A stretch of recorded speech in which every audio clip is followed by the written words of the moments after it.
చంద్రబాబు మేనిఫెస్టోను గుర్తు చేస్తూ అనే కార్యక్రమానికి ఈ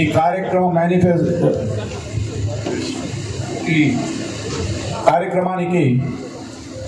దీనికి సంబంధించినటువంటి బ్రోచర్ని ఆవిష్కరించడానికి మనకు ముఖ్య అతిథిగా వచ్చినటువంటి ఉమ్మడి జిల్లా అధ్యక్షులు గురువు సమానులు గౌరవనీయులు భూమన కరుణాకర్ రెడ్డి అన్న గారికి, అదేవిధంగా వేదిక మీద ఉన్నటువంటి అందరి నాయకులకు, అదేవిధంగా వేదిక ముందున్నటువంటి కార్పొరేటర్లకు, పంచాయతీ ప్రెసిడెంట్లకు, ఎంపీటీసీలకు, వైఎస్ఆర్ కాంగ్రెస్ పార్టీ కుటుంబ సభ్యులకు, వైఎస్ఆర్ కాంగ్రెస్ పార్టీ కార్యకర్తలకు, యువకులకు, ప్రత్యేకించి మీడియా సోదరులకి అందరికీ కూడా పేరు పేరున ధన్యవాదాలు తెలియజేసుకుంటున్నాం. ముఖ్యంగా సంవత్సరం రోజులు పూర్తయిన సందర్భంగా ఈ సంవత్సరం రోజుల్లో వాళ్ళు గతంలో ఏదైతే చెప్పారో హామీలు, సూపర్ సిక్స్లు కావచ్చు, జగన్మోహన్ రెడ్డి గారు చేస్తున్నటువంటి నవరత్నాలకు తోడుగా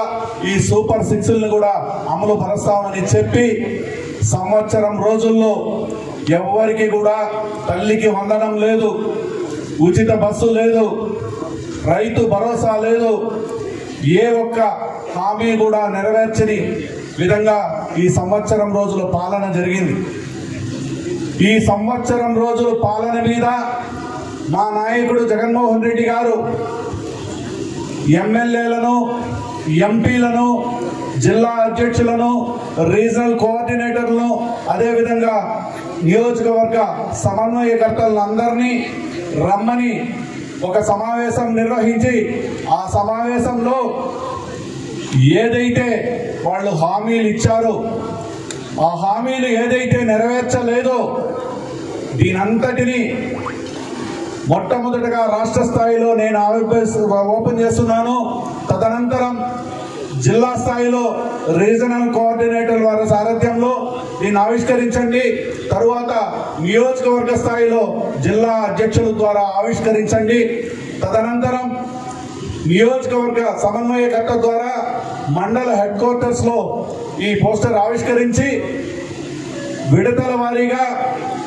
గ్రామ కమిటీలు పెట్టి గ్రామంలో గ్రామ కమిటీల ద్వారా, వార్డు మెంబర్ల ద్వారా వీళ్ళందరి సమన్వయం చేసుకొని ఆ పంచాయతీ ప్రెసిడెంట్, మండల కన్వీనరు, ఎంపీపీ, జడ్పీటీసీ వీళ్ళందరి సారథ్యంలో ప్రతి ఇంటికి వెళ్ళి ఆనాడు ఏదైతే చంద్రబాబు నాయుడు తప్పుడు హామీలు ఇచ్చారో, అబద్ధపు హామీలు, మొత్తం అబద్ధం అంటేనే వణికి పుచ్చుకున్న వ్యక్తి చంద్రబాబు. అబద్ధం అంటే ఏమి మామూలుగా జనరల్గా అంటారు అద్దు పద్దు ఏమి ఉండదని. అద్దు లేదు, పద్దు లేదు, ఈ రెండు కలుపుకుంటేనే అబద్ధం. కాబట్టి అబద్ధానికి పేటెంట్ అయినటువంటి చంద్రబాబు ఇచ్చినటువంటి హామీలని ప్రతి ఇంటికి ఎంత మోసం చేశారు ఈ సంవత్సరం రోజుల్లో అని ప్రతి మహిళకు, ఆ కుటుంబ సభ్యులకందరికీ తెలియజేస్తూ రాబోయే 4 సంవత్సరాలు కలిపి మొత్తం 5 సంవత్సరాలకు ఈ ప్రభుత్వం మోసం చేసింది ఎంత అనేది ప్రతి ఇంటి తలుపు తట్టాల్సిన బాధ్యత మొట్టమొదటగా గ్రామ స్థాయిలో గ్రామ కమిటీల దగ్గర నుంచి, పంచాయతీ ప్రెసిడెంట్ దగ్గర నుంచి, మండల కన్వీనర్ నుంచి అంతిమంగా సమన్వయకర్త అయినటువంటి నా వరకు ప్రతి ఒక్కరికి కూడా ఇది నా పని, ఇది నా బాధ్యత అనే విధంగా మీరందరూ స్వీకరించినప్పుడే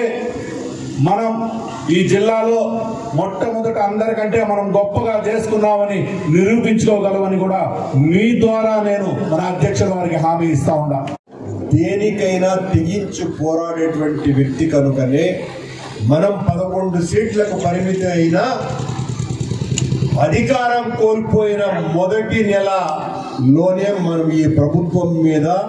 ఈ ప్రభుత్వం మన కార్యకర్తలు, నాయకుల మీద చేస్తున్నటువంటి దాడిని ప్రతిఘటించడానికి ఢిల్లీ నగర వీధులలో నిరసన దీక్ష చేయటంతో ప్రారంభించి ఈ సంవత్సర కాలం ఇక్కడ ఉన్నటువంటి మీతో సహా రాష్ట్రంలో ఉన్న ప్రతి ఒక్క కార్యకర్త ఈ రోజున అన్ని నియోజకవర్గాలలో రోడ్ల మీదకి వచ్చి వీరోచితమైనటువంటి పోరాటాలు చేస్తున్నాయి. మొన్న 4వ తారీఖున మనం చేసిన వెన్నుపోటు దిన కార్యక్రమానికి మొత్తం రాష్ట్రంలో దాదాపు 5.5 లక్షల మంది వైఎస్ఆర్సీపీ కార్యకర్తలు నాయకులు పాల్గొన్నారంటేనే వైఎస్ఆర్ కాంగ్రెస్ పార్టీ యొక్క బలం ఏంటి అన్నది తెలుస్తున్నది. జగన్మోహన్ రెడ్డి గారు మొన్న పొదిలిలో సత్తెనపల్లిలో వచ్చినప్పుడు వచ్చిన జన ప్రవాహం ఏ స్థాయిలో ఉన్నదో చంద్రబాబు నాయుడికి కంటకింపై సాక్షాత్తు ఆయన మీదనే హత్యా ప్రయత్నం కేసు బనాయించేదాకా వెళ్ళటం జరిగింది అన్నటువంటి విషయాలను మననం చేసుకుంటూ ఈ సంవత్సర కాలంగా చంద్రబాబు నాయుడు గారు ప్రజలకు ఇవ్వవలసినటువంటి ఆయన ఇచ్చిన హామీల బాకీ దాదాపు 75,000 కోట్ల రూపాయలు ఉందని, 75,000 కోట్ల రూపాయలలో ఆయన చెల్లించినటువంటిది కేవలం 2,000 కోట్ల రూపాయలు కూడా లేదని, ఆ చంద్రబాబు నాయుడు గారు మేము అధికారంలోకి వస్తేనని చంద్రబాబు నాయుడు పవన్ కళ్యాణ్ ఇద్దరు సంతకాలు చేసి ఇదిగో మీ ఇంటికి ఇంత వస్తుంది నేను ప్రభుత్వంలోకి వస్తే అని బాండ్లు ఇచ్చినటువంటి విషయాన్ని మనం ఇంటింటికి తీసుకువెళ్లే కార్యక్రమం అవన్నీ కూడా ఇప్పుడు రీకాలింగ్ చంద్రబాబు మేనిఫెస్టో అన్న పేరుతో మనం ఆయన చేసినటువంటి మోసాన్ని జగన్మోహన్ రెడ్డి మనుషులంగా, వైఎస్ఆర్ కాంగ్రెస్ పార్టీ కార్యకర్తలంగా చంద్రబాబు చేస్తున్నటువంటి మోసాన్ని కళ్ళప్పగించి చూస్తూ ఊరుకునే రకం కాదని మనం ప్రజల పక్షాన ఉండాలా.